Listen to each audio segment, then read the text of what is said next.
Hello everyone, welcome to I exam B students. मेरा नाम है Kailash Tiwari, ex for Union Bank of India. दोस्तों, अपनी आज की इस वीडियो में हम एक इम्पॉर्टेंट चीज डिस्कस करने वाले हैं जो है current agriculture affairs related to July 2022। आप सभी को पता है बहुत ज़्यादा डिवीज़न भी है और आजकल इसकी बात होती है कि जो नाबार्ड का पेपर है, चाहे एआरडी हो चाहे ईएसआई हो जीए हो, उसमें डायनामिक पार्ट बहुत ज़्यादा आता है। एआरडी की अगर हम बात करेंगे, लास्ट ईयर का ही अगर पेपर उठा के देखेंगे तो 40 में से 20 क्वेश्चंस डायनामिक नेचर के थे, मतलब करंट अफेयर से रिलेटेड थे, और 20 क्वेश्चन स्टैटिक थे। तो स्टैटिक के लिए भी हमारी सीरीज चल रही है, आई होप कि आप रेगुलरली उसको देखते होंगे। आज हम करंट एग्रीकल्चर अफेयर्स जुलाई मंथ के डिस्कस करेंगे। अब जुलाई मंथ की एक खास बात है, लास्ट ईयर का भी पेपर देखेंगे तो जुलाई और अगस्त में जितनी भी पीआईबी में चीजें आई थी उसी में कहीं ना कहीं क्वेश्चंस आपके कवर हुए थे। अब ये ऐसा होता क्यों है? क्योंकि आप सभी को पता है अभी पीआईबी में न्यूज बिल्कुल भर के आती हैं, और वो भर के क्यों आती हैं? क्योंकि पार्लियामेंट का सेशन चल रहा है, मिनिस्टर्स आंसर करते हैं और वो पीआईबी में पब्लिश होता है। तो क्या है कि पीआईबी एक अल्टीमेट सोर्स हो सकता है आपकी डायनामिक चीजों की प्रिपरेशन के लिए, चाहे डेटा हो चाहे करंट अफेयर न्यूज हो। ओके, तो आज हम इसको कवर करेंगे जुलाई मंथ का। तो स्टार्ट करते हैं पहले कुछ इंपॉर्टेंट डेज जो हमने सेलिब्रेट किए जुलाई में। तो जुलाई की अगर बात करें तो जुलाई की अपनी एक खास बात है। क्या खास बात है? कि जो 1 जुलाई है, यहाँ से हमारा जो एग्रीकल्चर ईयर है वो स्टार्ट होता है। जैसे फाइनेंशियल ईयर स्टार्ट होता है 1 अप्रैल से 31 मार्च, तो वैसे ही ईयर स्टार्ट होता है 1 जुलाई से। तो ये आपको ध्यान रखना है, जुलाई टू जून हमारा एग्रीकल्चर ईयर चलता है। अब इंपॉर्टेंट डेज में अगर आप देखेंगे तो वैसे तो हर डे को ही कुछ ना कुछ सेलिब्रेशन किया जाता है, बट हम एग्रीकल्चर रूरल डेवलपमेंट के पॉइंट ऑफ व्यू से देखेंगे। 10 July national fish farmers day, then 12 July. तो 12 जुलाई तो खैर खास था ही, इस बार तो नोटिफिकेशन भी आ गया। तो 41 फाउंडेशन डे हम सेलिब्रेट कर रहे हैं नाबार्ड का। 1982 में ये बना था। 12 जुलाई को इसका फाउंडेशन डे रहता है। इसका मतलब नाबार्ड का नोटिफिकेशन इस डेट को आया, तो कई सारे स्टूडेंट्स के लिए ये डेट खास हो सकती है।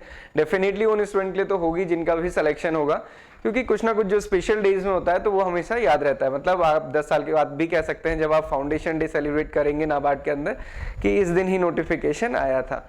देन आईसीएआर की अगर हम बात करें तो 16 जुलाई को Indian council of agriculture research, तो इंडियन एग्रीकल्चर में जो रिसर्च है उसका पूरा जिम्मा किसके पास है? आईसीएआर के पास। देन उसके बाद बाकी अगर इंपॉर्टेंट डेज की बात करें तो बहुत ज्यादा कोई इंपॉर्टेंट डेज है नहीं। World nature conservation day celebrate किया गया है। इसके अलावा आप देख सकते हैं Nelson Mandela day, Abdul Kalam day, Kargil विजय दिवस, ये सारे डेज हमने सेलिब्रेट किए। तो ये कुछ डेज थे इंपॉर्टेंट, तो आप आईसीएआर और नाबार्ड का फाउंडेशन डे याद रखेंगे ही। उसके अलावा अब हम आते हैं डेटा पे या फिर पीआईबी की न्यूज पे।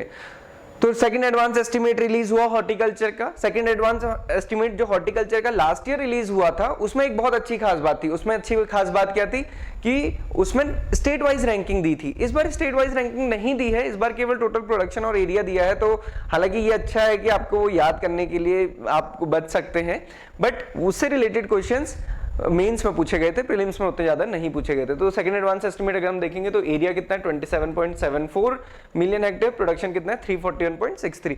बहुत ज्यादा चीजें नहीं आती हैं, तो इसको बहुत ज्यादा इसकी पूरी टेबल्स को याद करने का कोई मतलब नहीं है, या उसको देख के घबराने की भी जरूरत नहीं है।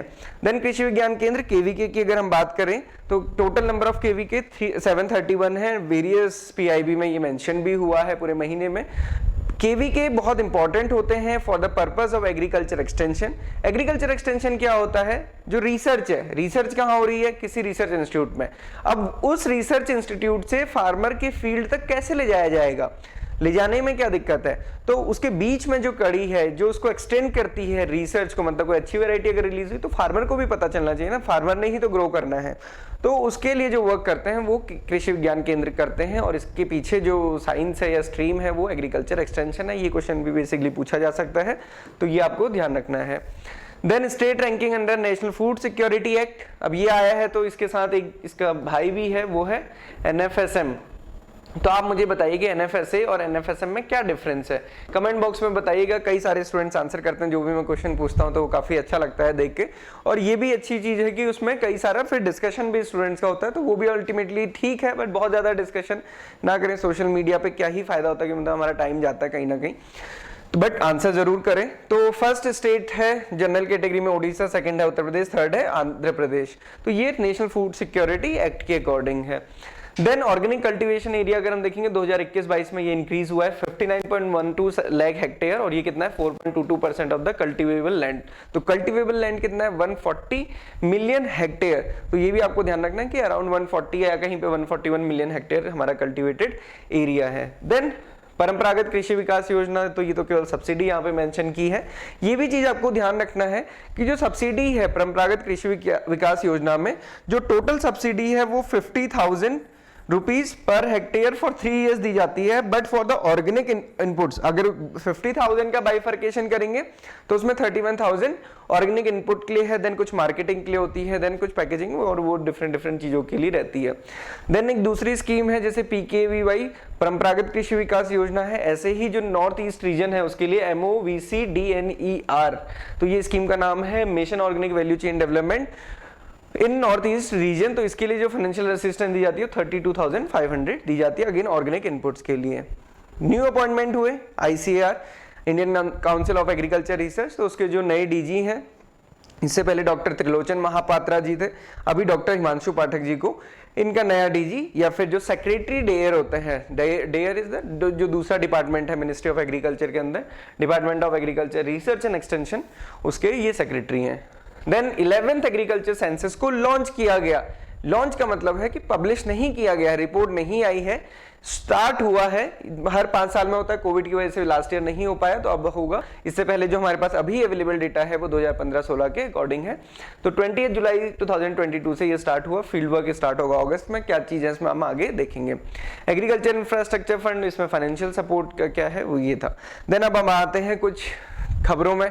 तो क्या खबर है कि DD किसान चैनल का स्टूडियो इनॉग्रेट किया गया है कृषि भवन में। तो जो मिनिस्टर्स अगर वो ऐसा कुछ बताना चाहेंगे जो कि DD किसान चैनल पे है तो वो इजीली किया जा सकता है। जुलाई 1 को ये लॉन्च किया गया। तो अगर DD किसान चैनल जो किसान के लिए डेडिकेटेड है वो फार्मर्स को 26 मई 2015 को लॉन्च किया गया था मोदी जी द्वारा। अब अगर आप इस पिक्चर में देखेंगे तो श्री नरेंद्र सिंह तोमर जी हैं जो यूनियन मिनिस्टर फॉर एग्रीकल्चर हैं। उसके अलावा हमारे मिनिस्टर ऑफ स्टेट हैं कैलाश चौधरी और शोभा जी, तो ये मिनिस्टर्स हैं। देन प्लेटफॉर्म ऑफ प्लेटफॉर्म्स, ये एक नया वर्ड यूज हुआ है इस साल से, प्लेटफॉर्म ऑफ प्लेटफॉर्म्स। तो ये आप ध्यान रखिएगा कि ये ई-नैम से रिलेटेड है। और ई-नैम क्या है, ई-नैम का जो मेन प्रिंसिपल है वो क्या है कि APMC मार्केट्स को इंटीग्रेट करना सो दैट कि रियल टाइम में बेटर प्राइस डिस्कवरी हो सके, फार्मर के लिए भी, ट्रेडर के लिए भी और कंज्यूमर के लिए भी, तीनों के लिए। तो वो ई-नैम है। अब उसमें कंसेप्ट आया प्लेटफॉर्म ऑफ प्लेटफॉर्म्स का। अब प्लेटफॉर्म ऑफ प्लेटफॉर्म्स का क्या मतलब, आप ये समझिए कि ये एक ऐसा प्लेटफॉर्म है जिसमें बहुत सारे प्लेटफॉर्म है। ओके, तो मतलब एक बड़ा प्लेटफॉर्म है जिसके अंदर छोटे छोटे बहुत सारे प्लेटफॉर्म है। तो अब क्या है, e NAM as platform of platforms will pave way to create an efficient and effective one nation one market ecosystem। one nation one market इसकी टैगलाइन है किसकी, ई-नैम की, तो ये भी याद रखेंगे। देन अभी तक इक्विटी ग्रांट इतनी दी गई है। अब आपको देखना क्या है कि प्लेटफॉर्म और प्लेटफॉर्म्स हम किसे कह रहे हैं, तो यहाँ पे कंपोजिट सर्विस प्रोवाइडर्स हैं। कंपोजिट सर्विस प्रोवाइडर मतलब जो कि सर्विस प्रोवाइड कर रहे हैं like trading of agriculture produce, quality analysis, trading, payment system. इसके अलावा जो लॉजिस्टिक सर्विस प्रोवाइड कर रहे हैं, then quality assurance service provide कर रहे हैं, क्लीनिंग, रेडिंग, सॉर्टिंग, ये सारी information dissemination and other platform. तो जितने भी प्लेटफॉर्म है, क्योंकि वर्क क्या है बेसिकली, फार्मर पहले से अपना प्रोड्यूस लेकर आता था, APMC के फ्लोर पर रखता था, ऑफलाइन ट्रेडिंग होती थी और उसके बाद वो आगे ट्रेडर काम करता था। अभी क्या है कि एक APMC मार्केट में फार्मर अपना प्रोड्यूस लेकर आया, उसकी टेस्टिंग वगैरह सारी कुछ होगी, फिर उसकी ऑनलाइन ट्रेडिंग होगी, फिर उसको ट्रांसपोर्ट किया जाएगा। अब इसमें जो पूरा ऑनलाइन हो रहा है तो एक ऑनलाइन प्लेटफॉर्म भी चाहिए, तो इसलिए ये बहुत सारे प्लेटफॉर्म्स को एक कॉमन ई-नैम में बनाया गया, इसी को प्लेटफॉर्म ऑफ प्लेटफॉर्म्स कहा गया है, POP याद रखिएगा। सेकेंड एडवांस एस्टिमेट हमने डिस्कस किया, 27.74 मिलियन हेक्टेयर एरिया पे 341.63 मिलियन टन हम प्रोड्यूस कर रहे हैं। अगर लास्ट ईयर का जो फाइनल एस्टिमेट था उसके अकॉर्डिंग आप देखेंगे तो 334 था, तो ये काफी इंक्रीज है। लास्ट ईयर का जो अभी जो फर्स्ट एडवांस एस्टिमेट आया था 2021 एंड 22 का, उसके अकॉर्डिंग 333.25 मिलियन टन हमारा प्रोडक्शन था। देन इसमें अगर कुछ स्पेसिफिक देखना चाहते हैं, अदरवाइज इतना ज्यादा क्रॉप वाइज हॉर्टिकल्चर में नहीं पूछा था। लास्ट ईयर मेंस में क्वेश्चन पूछा गया था कि किस स्टेट में टोटल वेजिटेबल प्रोडक्शन सबसे ज्यादा है, तो ये क्वेश्चन में आंसर में बताइएगा कमेंट बॉक्स में, इसका आंसर बताइएगा कि कौन सा, क्योंकि कंफ्यूजन हुआ था स्टूडेंट्स को वेस्ट बंगाल और यूपी के बीच में। उससे पहले वेस्ट बंगाल होता था, अभी यूपी, अब मैंने आंसर बता ही दिया। Then horticulture production is estimated to be 341.63, increase इतना हुआ है। फ्रूट्स का 107 है, वेजिटेबल का 204 है, अनियन, पोटैटो एंड टमाटो, तो ये तीन इंपॉर्टेंट हैं, बट अगेन इनका भी इतना प्रोडक्शन याद करने का कोई इतना मतलब नहीं है, क्योंकि ये नहीं पूछा जाता है। Then review of KCC scheme, तो ये केसीसी स्कीम का रिव्यू किया गया मिनिस्ट्री ऑफ फाइनेंस के द्वारा along with ministry of fisheries, animal husbandry and dairying. अब ये इंपॉर्टेंट क्यों है, क्योंकि आप देखेंगे जो केसीसी थी पहले वो प्रोडक्शन क्रेडिट था सिर्फ क्रॉप प्रोडक्शन के लिए। 2018-19 में उसको फार्म जो एनिमल हस्बेंड्री फार्मर थे और फिशरीज फार्मर्स थे उनके लिए भी एक्सटेंड किया गया। तो जस्ट उसकी क्या ग्रोथ है उसको रिकॉग्नाइज करने के लिए, उसको देखने के लिए ये रिव्यू मीटिंग की गई। तो एक स्पेशल आप अगर देखेंगे तो 2018-19 में एनिमल हस्बेंड्री और डेयरिंग के लिए ये इसको एक्सटेंड किया गया था। शॉर्ट टर्म क्रेडिट नीड ये प्रोवाइड करता है। स्पेशल ड्राइव 1 जून टू 31 दिसंबर 2021 के बीच में लॉन्च किया गया था, जिस ड्राइव को बोलते थे केसीसी सैचुरेशन ड्राइव। तो उसमें 2 ऑब्जेक्टिव थे, एक तो जितने भी पीएम किसान बेनिफिशियरी हैं सबको केसीसी प्रोवाइड करना है, दूसरा कि किसान के पास अगर गाय भैंस मछली कुछ भी है तो उसके लिए भी उसको केसीसी प्रोवाइड करना है। तब हम भी बैंक में थे तो हम लोग भी इसको इस स्कीम में लगे हुए थे, काफी बहुत सारे उस समय पे। अगर आप देखेंगे केसीसी बनी है, ये यहाँ पे डेटा भी दिया हुआ है। उससे पहले क्या था, सिर्फ 30,000 केसीसी सैंक्शन थी एनिमल हस्बेंड्री एंड डेयरिंग के लिए, और इस पीरियड में 50 lakh application were sourced, out of which 18.81 lakh fresh KCC को सैंक्शन किया गया। इसके लिए बकायदा एक पूरा का पूरा पोर्टल बनाया गया पीएमएफबीवाई में ही। जो पीएमएफबीवाई का पोर्टल है उसमें स्पेसिफिकली केसीसी को सोर्स किया गया, और ये जो पोर्टल बनाया ये किसने बनाया, सिडबी ने। देन पीएमएफएमई स्कीम है, उसके 2 साल पूरे हो गए। पीएमएफएमई स्कीम को भी अगेन जो कोविड के टाइम है उसमें आत्मनिर्भर भारत के जो पैकेज था उसी के दौरान लॉन्च किया गया था। ये इंप्लीमेंट की जाती है 35 स्टेट्स एंड यूनियन टेरिटरीज में। 29 जून 2020 को इसको लॉन्च किया गया था। ये इंपॉर्टेंट है by the ministry of food processing industry. थोड़ा सा इस स्कीम को नेम को भी आपको समझना है। पीएमएफएमई का मतलब प्रधानमंत्री formalisation of micro food processing enterprise. तो बेसिकली क्या है, जो हमारी स्मॉल इंडस्ट्रीज हैं, कॉटेज इंडस्ट्रीज हैं, उनको सपोर्ट करना है। और स्पेशल कंपोनेंट है एसएचजीज के लिए। अब आप इसको याद रखिएगा क्योंकि इस टाइप के क्वेश्चन पूछे जाते हैं। यहाँ पे फाइनेंशियल सपोर्ट मिलता है 40,000 for working capital and purchase of a small tools for each member of the self help group engaged in food processing activities. अब ये ध्यान रखिएगा, ये पूरे एसएचजी के लिए नहीं है, बल्कि for each member of the SHG. मतलब एसएचजी में अगर 10 लोग हैं तो 10 के 10 मेंबर एलिजिबल हैं। Then over 1 lakh SHG identify की गई है जिनको सीड कैपिटल दिया गया 203 करोड़ रुपीस का। इसके अलावा नेफेड एंड ट्राइफेड के साथ मार्केटिंग के लिए भी एमओयू साइन किया गया। देन ऑर्गेनिक कल्टीवेशन डबल हुआ है लास्ट 3 ईयर में। देखेंगे तो cumulative area 29.41 lakh, 38.19 and then 59.12 lakh ये ऑर्गेनिक कल्टीवेशन के अंदर हमारा एरिया आया है। कौन सा स्टेट ऐसा है जिसका मैक्सिमम एरिया या फिर जिसमें सबसे ज्यादा एरिया ऑर्गेनिक फार्मिंग के अंदर है, ये आप कमेंट बॉक्स पे बताइएगा। देन इसके अलावा ये हमने पहले भी डिस्कस किया कि इसमें फाइनेंशियल सब्सिडी कितनी है। इसके अलावा जो असिस्टेंस है वो मार्केटिंग के लिए, ब्रांडिंग के लिए 6,800 दी जाती है। Then production of oil seed and edible oil. तो national mission on edible oils, oil palm NMEO-OP launch किया गया 2021-22 में। थोड़ा सा इंपॉर्टेंट इसलिए है या फिर इसको समझना इसलिए जरूरी है, पहले जो ये मिशन था मैं आपको इसमें दिखाता हूं कि ये जो पहले मिशन था ये सेंट्रल स्पॉन्सर्ड स्कीम थी, national food security mission oil seed and oil palm. तो ये दोनं थी from 2018 to 19 to augment the इसके लिए। बट गवर्नमेंट ने क्या किया, एक सेपरेट मिशन लॉन्च किया है, national mission on edible oils NMEO-OP in 2021-22 to promote the oil palm cultivation and making the country आत्मनिर्भर। स्पेशल फोकस किसमें किया गया, north eastern state and Andaman and Nicobar, by increasing an area of oil palm from 3.70 lakh hectare to 10.0 lakh hectares in 2025 to 26। तो ये target year के साथ आपको ये याद रखना है कि ये ऑयल पाम के लिए स्पेशल ड्राइव की गई है। ओके, पहले ये नेशनल फूड सिक्योरिटी मिशन में ही इसका प्रोडक्शन इंक्रीज करने की बात की गई थी। देन फार्मर्स की आय दुगनी करने की जो बात है, तो फार्मर की आय दुगनी करने के लिए जो टारगेट ईयर रखा गया था 2022 रखा गया था। 22 क्यों रखा गया था, 23 क्यों नहीं, 24 क्यों नहीं, 25 क्यों नहीं, क्योंकि बेसिकली अभी हमारे 75 ईयर्स कंप्लीट हुए हैं इंडिपेंडेंस के लिए उसमें। तो एनएसएस के सर्वे के अकॉर्डिंग आया कि monthly income of agriculture house hold 6,426 जो कि 2012-13 में से थी, वहां से ये 10,218 हो गई है 2018 एंड 19 का as per the latest data, और यही कोड भी किया गया है पीआईबी में। 2022-23 में ये इंपॉर्टेंट है, इंस्टीट्यूशनल फार्म क्रेडिट की जब हम बात करते हैं, ये क्वेश्चन पिछली बार पूछा भी गया था आपके नाबार्ड के एग्जामिनेशन में कि जो इंस्टीट्यूशनल फार्म क्रेडिट है उसके लिए कितना एलोकेशन किया गया, तो ये 16.5 लाख करोड़ था, अभी इस साल ये बढ़ा के 18 लाख करोड़ रुपीस किया गया। सो इंस्टीट्यूशनल फार्म क्रेडिट मतलब कि बैंक्स या फिर जो इंस्टीट्यूशंस हैं वो कितना लोन दे सकते हैं या फिर कितना फाइनेंस कर सकते हैं। Then production of coarse grain, ये कोर्स ग्रेन का है according to the third advance estimate of 2021 and 22 347.7, तो ये कोर्स सीरियल्स का है। Then land use for the organic farming, तो ये अभी हमने थोड़ा सा डिस्कस भी किया, इंडिया की जो रैंक है 4th प्लेस है in term of certified area globally as per the report published by the research of institute of organic agriculture. इसके अलावा हमारा जो ऑर्गेनिक प्रोड्यूस है वो सबसे ज्यादा कहाँ एक्सपोर्ट होता है, अगर आप वो देखेंगे तो वो USA, then European Union, then Canada, then Great Britain, then Turkey.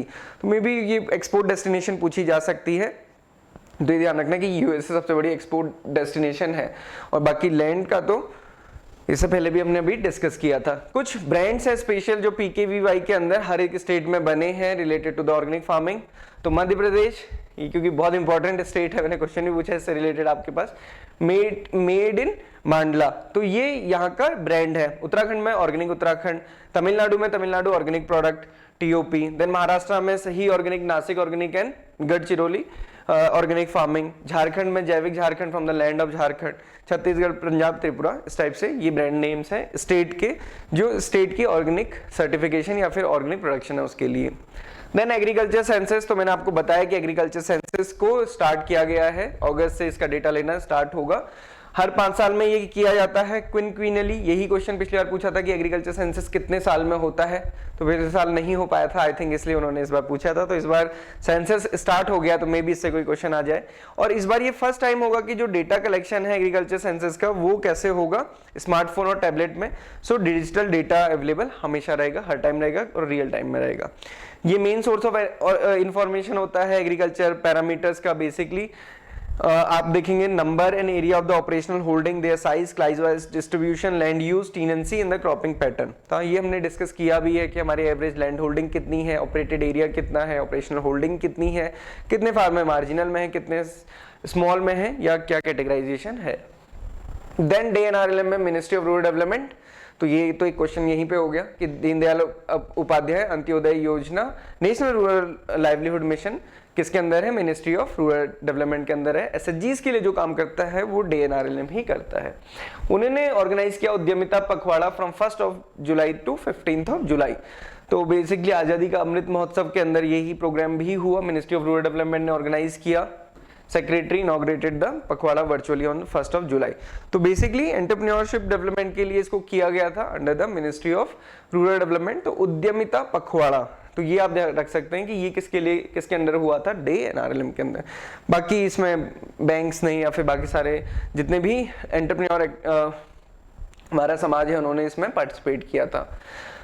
Then प्रधानमंत्री ग्राम सड़क योजना, तो ये थोड़ा सा इंपॉर्टेंट है, इसलिए इंपॉर्टेंट है कि क्वेश्चन आ जाता है, लास्ट टाइम पूछा गया था, लास्ट ईयर तो नहीं 2020 में ये क्वेश्चन पूछा गया था कि जो फेज 3 है उसकी टारगेट ईयर क्या है। तो प्रधानमंत्री ग्राम सड़क योजना का देखेंगे तो 2000 में ये लॉन्च हुआ था। स्पेसिफिकली ये ग्राम सड़क योजना मतलब रूरल एरिया के लिए। तो रूरल एरिया का कैसे क्लासिफाई किया गया कि जहां की पॉपुलेशन 5000 प्लस प्लेन एरिया में, 2050 प्लस नॉर्थ ईस्ट स्टेट में या फिर हिमालयन स्टेट में होगी, तो उनको रोड से कनेक्ट किया जाएगा। फिर then left wing extremism area के लिए थोड़ा सा इसकी डेफिनेशन को चेंज किया गया, 100% किया गया, हालांकि फिर बाद में एक अलग ही इसके लिए कंपोनेंट बनाया गया। अभी तक आप देखेंगे 3 जुलाई 2022 को तो इतनी रोड बन चुकी हैं, सैंक्शन हो चुकी हैं। देन PMGSY 2 आया for the upgradation of selected through routes and major rural links with a target to upgrade 50,000 kilometre in various state and union territories since inception. अभी तक कितनी बन चुकी हैं, इतनी रोड इसमें बन चुकी हैं। Then road connectivity project for left wing extremism area, ये बनाया गया था, इसमें भी इतनी रोड बननी है, आप ये देख सकते हैं। बेसिकली मैं आपको ये जस्ट बता रहा हूँ कि PMGSY के 3rd फेज मतलब 3 फेज और एक जो इस left wing extremism affected area है उसके लिए था। तो फेज 3 की अगर आप बात करेंगे तो ये था, यहाँ पे जो टारगेट लिया गया वो 1,25,000 किलोमीटर एग्जिस्टिंग रूट्स को और मेजर रूरल लिंक्स को कनेक्ट करना है ग्रामीण agriculture market, higher secondary schools and hospital से। तो ये टारगेट इसका लिया गया और इसमें इतनी रोड्स बन चुकी हैं। अगेन ये कितनी रोड बनी है, लेंथ उतना इंपॉर्टेंट नहीं है, बट आपको ये बताना चाहिए कि 3 फेज है और जो पीएम ग्रामीण सड़क योजना का जो 3rd फेज है इसका टारगेट ये 2024 एंड 25 है, ये याद रखिएगा, यही पूछा गया था। So this is all about the July current affairs. हमने बहुत क्रिस्प में और बहुत कुछ ही समझा है, बहुत ज्यादा पीआईबी कवर नहीं किए हैं क्योंकि कुछ ना कुछ लगा रहता है जो इंपॉर्टेंट है या जिस बेसिस पे प्रीवियस ईयर क्वेश्चंस आए हैं वो मैंने डिस्कस किया। तो इसलिए आपको पूरी वीडियो में ये सुनने को ज़्यादा मिला, हो सकता है कि आपने प्रीवियस ईयर में देखा होगा। आप अपनी प्रिपरेशन अच्छे से कीजिए, एग्जाम भी के साथ करना चाहते हैं तो आप कर सकते हैं। मॉक टेस्ट रेगुलरली अटेम्प्ट कीजिए, 200 क्वेश्चंस होते हैं एक मॉक टेस्ट में। आप देख सकते हैं कि अगर आप 5 भी करते हैं 1000 क्वेश्चंस तो आपके यहाँ पे कवर हो जाते हैं। इसके अलावा प्रीवियस ईयर पेपर और आपको बेसिकली आइडिया भी हो जाता है। तो रेगुलरली पढ़ते रहिए, कोई भी डाउट क्वेरी क्वेश्चन है तो आप पूछ सकते हैं। Thank you for watching this video and have a good day ahead.